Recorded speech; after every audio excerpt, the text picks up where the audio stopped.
IMARC's first panel session that we've ever held, and huge thanks to IMARC for giving us this opportunity to showcase our scholarship winners, 3 of our scholarship winners from 2023, and discuss how scholarships encourage and foster the next generation of leaders within the West Australian mining sector. We'd also like to thank IGO for sponsoring us. Without their help, we wouldn't be able to be here. My name's Dani Tamati, and I'll be your panel facilitator. I've been involved in the mining industry for 30 years this month. I have a background in recruitment, HR and OSH, and I love introducing candidates to like-minded mining companies, contract service companies, and I see the benefit of introducing mining as a career from a really young age through generations.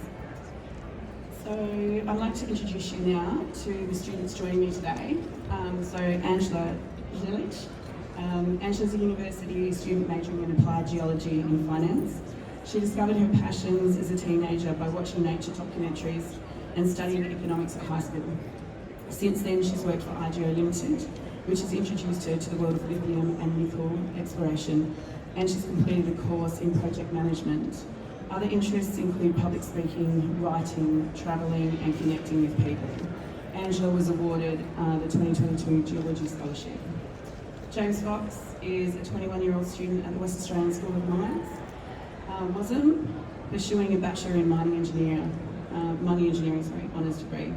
His passion for the industry was ignited in high school during his Earth and Environmental Science class, to which James was able to take part in various field trips and visit a couple of mine operations.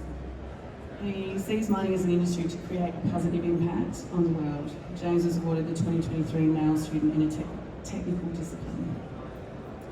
Paige James is a proud Wongai, Yamaji and Jara woman who is currently in her second year of studying a Bachelor of Science, Environmental and Conservation Sciences. She's a Tjiwarl native title holder. Paige sits on multiple boards where she represents her family's concerns and interests as well as her country's. She was also recently selected to sit on the Conservation Land, Estate and Water Advisory Boards for the WA State Government. Paige was awarded the 2023 Indigenous Scholarship. So now I'd like to open the questions to our scholarship winners. So, James, we'll start with you. Why did you choose your specific area of study? So it all comes down, I guess, during high school. I was very lucky. I had very early exposure to the industry, whether that was going on field trips or even I visited a couple of mine sites. So sites such as IGO's Nova and the Flying Fox site there. And I was really into my STEM subjects like physics, chemistry and the maths. So I was always going to go down that engineering pathway. And then I discovered that put two together, we've got mining and engineering, so that's why I decided to study mining engineering. Fantastic. And Paige? So for me, I think it all started on country. Being with my family, going on trips, especially ranger trips at the beginning, and just seeing the huge amount of knowledge that my nans, my aunties, my uncles and pops all had. Just knowledge I've never really heard about. And what I realised as I was moving through the industry in terms of environmental science is that there is such a lack of acknowledgement for these Indigenous knowledges. And for me, why I chose to go for the uni system is that I want to be able to become so qualified that force people to listen to these Indigenous knowledges. You know, the collaboration of Aboriginal knowledge, Indigenous knowledges all over the world. With Western science, I think a really beautiful thing can happen, and that collaboration needs to happen now. So people like us who are making that work. Fantastic. And Angela, your reason for choosing geology? So I've always known that I've loved any kind of STEM subjects that range from biology, ecology, geology, chemistry. I mean, you know, when you're in school, you have taste a little bit of everything. But I never knew how to funnel that passion, how to funnel that interest. Up until I was 15 years old, and I saw this amazing woman on this nature documentary. I think it was National Geographic, right? I saw her and she was doing some amazing work. Her title was a biogeochemist, which I thought was the coolest thing ever, right? And I saw her and I thought, you know what? Geology, chemistry, that may be, you know, something I should look into pursuing, right? So I looked around and I saw there was this amazing course. I studied at Curtin University in WA. It was a Geology and Finance double bachelor. Now, I chose finance for the sake of, I love economics. For some reason, in high school, economics really stuck with me. And I think also looking at the future of, the mining industry is essentially not funding, but it's driving the Western Australian economy. Putting those two together, I just thought it would be really great. And hopefully, with the finance side of things, I can maybe end up in a more managerial position, but we'll see. Brilliant. And what were your reasons for applying for the WA Mining Club scholarship, Paige? So for me personally, it was a matter of timing. I want to be able to get into the workforce as soon as possible so I can start making an effect on our society. And with the cost of living at the moment, I was having to work quite a few hours and also going on site to make money, and because of that I wasn't able to push my degree into being full-time. So having this scholarship and the money aspect particularly, it's allowed me to go into full-time so that, instead of graduating when I might be 30 or so, I'll still be a young adult that can really start having an impact on the industry. Fantastic. James? I think I got taught in high school to take every opportunity as they come. So an opportunity popped up and I have applied for this scholarship 3 years in a row, and I was knocked back for the first two, but finally the third one I got.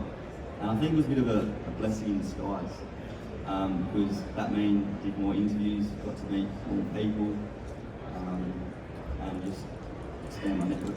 Fantastic. And Angela, your reason?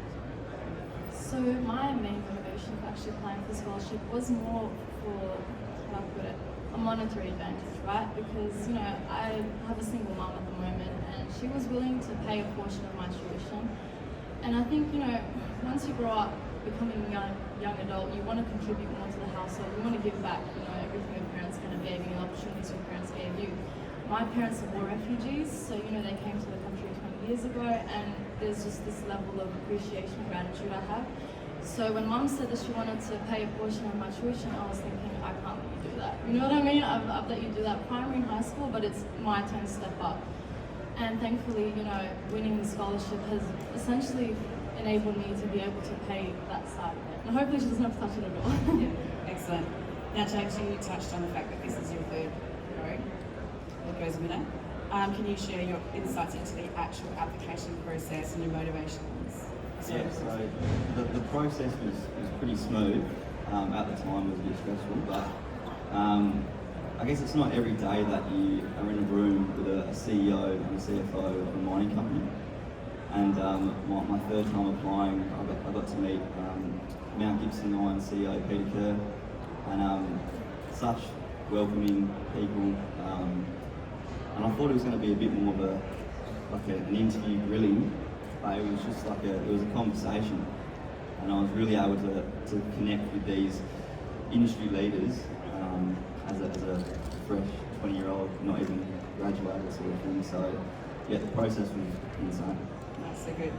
And how have internships and vacation programs through the scholarship otherwise, so in Paige's experience through native title, with mining companies contributed to your career development, and have they led to employment opportunities? As you start. So I think for me, like Dani said, most of my opportunities have come from native title, and that really points to how important native title can be and the opportunities it provides. So on Zjalic country, we have agreements with 2 or 3 mining companies at the moment, with probably 3 more coming in at this stage too. And a part of that is, with our agreements, we've made it mandatory that every single person that comes through the door, whether that be BHP, Liontown, they must go through cultural awareness. So me, as a fresh 19-year-old, I applied to go through this position, and I now deliver cultural awareness to, probably over 500 people at this point. And the opportunities that the mining sector has provided us within our native title is honestly quite amazing, and I think that's why I am here today, doing all those initial environmental surveys, those heritage surveys. I was able to see that those two things can really work together, culture and mining. It just needs to be done the right way. And Angela, internships and vacation programs, if you've been involved in them, how have they contributed? So fortunately, I've been able to actually attain summer work through the IGO scholarship program that was set up by WA Mining Club, which for me personally was really great because I spent 3 months at IGO really honing in on my geochemical, geophysical skills because I focused in the exploration department, specifically the generative department for, any geologists out in the crowd, you guys know what I'm talking about. So yeah, there's certain things you just can't learn at uni. So thankfully that internship allowed that, my skills to progress. And then further on, I actually managed to obtain part-time work through IGO, so that's basically what I've been doing throughout this year. And again, it's just being exposed to different kind of, software programs, things that you just won't be able to find in uni. Well, not find, but learn in uni, I guess, until you're exposed to real industry work. And James, I know that you've worked casually as well as had several vacation opportunities, so tell the audience more about that. So it was straight into uni after first year. I was I'm a bit more of a practical learner, so I wanted to get out in the field as soon as possible. So I started working for Anglo Gold. That was my first mine site, and it's crazy because you learn all these different concepts and theories at uni, in the classroom. But you don't really know anything until you get out into the field. So I'm very fortunate enough to work as much as possible throughout my degree to kind of set me up quite nicely. Fantastic. What challenges have you encountered in your field of study or work, Paige, within the mining industry, and how have you overcome them?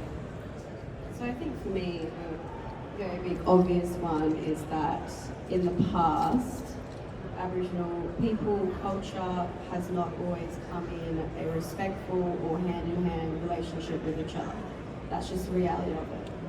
Because of this, we had about 2 to 3 generations of our people on Zjalic who were dispossessed off land and never had the opportunity to come back. And that results in the loss of culture, learnings, all of these sorts of things. But since we've had our native title, created these agreements with mining companies, it's actually given us the opportunity to work together and show how, positive this collaborative space can be. It's important to know that there needs to be positive outcomes on both sides. It can't be one side's getting everything they want, one side's getting nothing. It needs to turn into an area where we can talk, communicate, express openly what our needs and wants are so that we can work together. So I think moving forward, this is how we help those challenges, as well as having more people in positions that young people are seeing and seeing that it's attainable for them to get there as well. And James, in terms of enticing the younger generation to consider careers in mining, what strategies and initiatives do you think are effective? You mentioned when you were at school you studied the STEM subjects, and what have you get involved in? So I was pretty fortunate enough to go to a high school where we had this lady that set up this program. It was called CORE, so that stands for Centre of Resources Excellence, and it was run by a lady named Susie Urbanak. And Susie's an ex-geologist, and then she kind of did a bit of time in the field, and then kind of came back into the, trying to promote how good of an industry the mining industry is. And so with her program, it was a completely different style of learning. She kind of bundled off all the textbooks and really made it very practical. So we go on field trips, we look at different rocks and lick them because she was a rock picker. She loved that. Went to visited a couple of mine sites, and I think what happened was that early exposure that I got, it made a spark in me. And Susie was very good in engaging her students in the classroom. So I think that's what the industry needs more of. We need these programs that can really get these students to, have like a light bulb moment.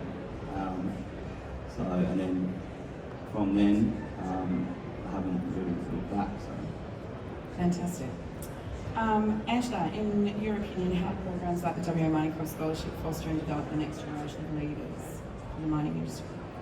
So, using myself as an example again, there is a culture in university nowadays that I'd love to talk about because I really do feel passionate about it.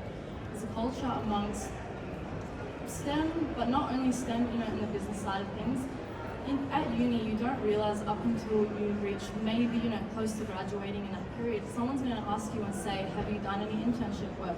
Do you have any work in the industry at all? Before you've even graduated. And if you say no, they'll say, why is that? But nobody talks about that. So, relating back to the question, I think the scholarship is an amazing catalyst for being able to bridge, students and industry, which I'll probably go into a little bit later. But essentially, all I want to say is it's the WA Mining Club and the sponsorships from these big companies who are willing to invest in the future is how you will get, smart, educated students with new ideas, which we'll need if we want to reach our sustainability goals. Absolutely. Paige, your opinion on programs like WA Mining Club? I think really you can't really overstate the importance of programs like WA Mining Club or scholarships in general. There are kids out there, especially Aboriginal kids, they're still dying in custody. And if there is any way that we can help support these kids coming up, get out of those systems, put them onto healthier lifestyles, get into work, why would you not want to be a part of that and contribute to that? All it takes is giving a scholarship to one kid to completely change that whole entire person's life. But not only that person, when they have kids one day, they're going to grow up in an environment where they're going to go to a good school, they're going to go to university, they're going to get a good job, and it's because they saw their parents do it. So I think really it is so incredibly important. That's why I'm incredibly grateful that I was given the opportunity to get this scholarship, and I hope that it continues. Excellent. So looking ahead, and we know how much the industry has changed, especially in the 30 years that I've been involved, where do you see your career in the sector in 10 years, James? This answer always seems to change every time I get asked it. But in terms of myself in the mining industry, I guess every WASM student has that sort of similar goal in terms of climb up the hierarchy of the industry and become a mine manager, or have one of my own mines one day, or be a CEO, etc. But I think I'll be taking it year by year. And I was talking to Maddie last night, and from Money with Mine, and he was discussing how important it is to continue to grow your network and just meet as many people as possible. So in the next 5 years, I'll still be coming to these conferences and meeting different people and expanding my network in the industry, and hoping to learn as much as possible. I think with engineering, that communication in terms of your clients and your contractors, I think having a good relationships with your work colleagues is extremely important, and it not only makes my job a bit easier, but also their job, especially with underground operators. So, Excellent. Paige, when do you see your career in 10 years? Kind of mirror what James said and say, that's a really difficult question because everything is constantly evolving and changing. Half the jobs which we'll be doing in 10, 20 years probably don't even exist yet. So to put a number on that is very difficult to do, but I think at this point in time, I'm happy with the industry I'm in, but always open to new opportunities, growing, learning, and from there, I think once I get my degree, I'm just going to try and gain as much experience as I can within the field, within my environmental science, as well as community development, so that eventually I'll be able to open up my own consultancy group one day. And from there, if I'm successful enough, I'd love to start up a scholarship campaign, just like WA Mining Club have done, to help get young Indigenous people into the field of work and help them really pursue their dreams. Because that's what it always will come back down to for me. It's about community, everything that I do. That needs to stay at the forefront of my mind. Going back onto country, it's about my elders, it's about helping them and being able to give them the respect that they deserve from the fight that they've done their whole entire lives. So yeah, that's me. And interestingly enough, you have already completed a prior degree, is that correct? So I didn't complete it, but I started it. So originally I was doing sports science because I used to do gymnastics back in the day. And I think that really just displays how much things can change. And the reason why I really did move over is because of mining and going to those environmental surveys and saying, do you know what, this is actually where my passion lies. And not only that, such a good opportunity to combine my Aboriginal heritage, culture and knowledge with this sector as well. And Angela? I think if you ask anybody where they see themselves in 10 years, it's a bit of a loaded question. If I asked you guys that right now, where do you see yourself in 10 years? Yeah, you don't know. You don't know where you'll end up. If you asked me a year ago, before I even won the scholarship, that I'll be in Sydney 1 year later, because I'm from Perth initially, talking at this, amazing conference, I wouldn't have been able to guess. But the one thing I can say though, in the future, one of my aspirations would definitely be to be a leader in my community, leader in the business, because at the end of the day, look, if I look at 15-year-old me, she was influenced by this amazing woman that I saw once on, in a documentary. I want to be that inspiration for other women, but they don't have to be women either. I think the point is just knowing there's people passionate in the industry about the same things you're passionate about. It genuinely fuels new ideas, which we need, right? So yeah, if I get the chance to be that kind of leader one day, I'd be really, really proud. And especially if any of you have seen, there was a panel discussion earlier. There were some amazing women sitting around the table, and those are the kind of women I'm looking at and thinking that's who I want to be. So if you ask me what I want to be in 10 years, it's one of those women. Excellent. And lastly, what are your thoughts on the future of the mining industry? How do you envision its evolution and challenges in the years to come? Yeah, I think the future's looking pretty good. I mean, going around to all these different booths and all this new technology coming in, it's moving pretty fast. And I think I've only been in mining for 3 years, and the opportunities that I've gotten from it have been out of this world. So the future's bright, and I'm excited and to see what direction it goes in. So in regards to those opportunities, have you worked in sort of the same type of roles, or have you had a little bit more of a generalist? So in terms of engineering, I've done drill and blast, I've worked underground as an operator, nickering, throwing bolts, trucking, service crew, bit of surface blast crew, open pit tech. So I've had a pretty good broad experience, which I'm very fortunate enough to have, and I haven't even graduated. So. And Paige?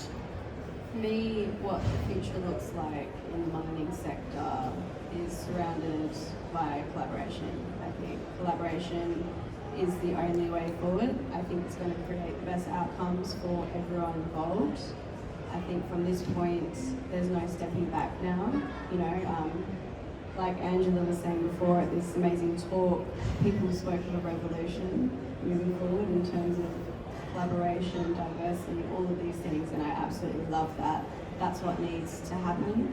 Our environment, it's not doing the greatest at the moment, and I think combining some of the best minds while having empathy, all of those sorts of things, that's how we're going to ensure that mining's not going to be just a little short stint that's going to happen. It can continue on in a sustainable way.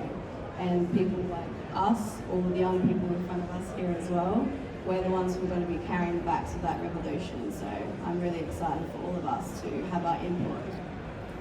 And Angela, what's your take on? So honestly, bouncing off what Paige said, at the end of the day, not to be a pessimist, but the reality is we have goals. We've got 2030, we've got 2050 goals. And I think, coming with a geologist background, I can definitely say there's a lot of commodities that are considered really scarce and that we'll need. For example, cobalt is one of these things that, we need more of. The demand is there, but is it there for us to mine? That could be a problem, right? So I think things like that, balancing the sustainability issue, like Paige, is really passionate about the cultural aspect of the industry, the sector, and also the economics of it. Balancing that and again, bouncing on what Paige said again, it's all down to collaboration. Because you can't make one party happy. You can't only make one sector happy. So that will always be a challenge, but I'm a very big believer in the united front. Divided we fall, united we stand. Exactly. Does anybody from the audience have any questions they'd like to ask?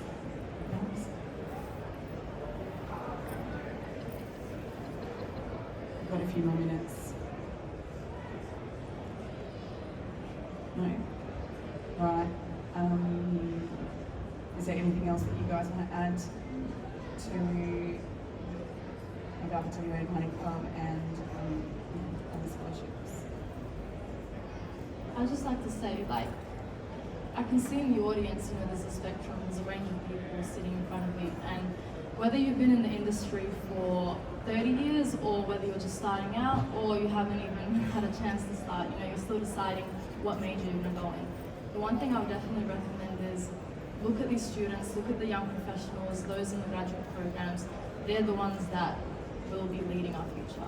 And make sure that we're advertising these opportunities because, like I said before, there is a culture at university that not a lot of people know about or want to talk about. You're expected to have some level of experience. And, you know, there was a fantastic panel on Rap 4Rs. The gentleman was saying how, you know, there are some students who have 6 offers, 5, 6, 7 offers waiting for them, and they're asking which one do I choose. But then on the other side of things, you have students who don't even know they should be applying for these internships. Once I managed to attain the scholarship again, thank you to the WA Money Club for that, I went on this mission running around university telling people, have you applied? Do you even know about it? Do you have an internship lined up for the summer? And I remember one girl, she's looking at me thinking, work? What do you mean? I haven't even graduated yet.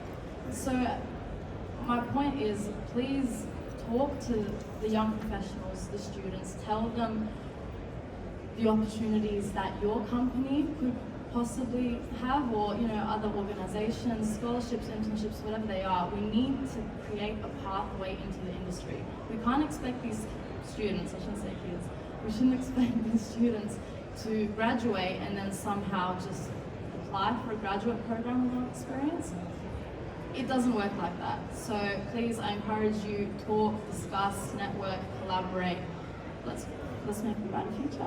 Yeah, no, I totally agree. I think, you know, the catalyst for bringing the younger generation through too is really super important that companies do look at opening the door and allowing people. And I think field trips is a really good, you know, sort of segueing into that as well, because that kind of gives you that hands-on learning.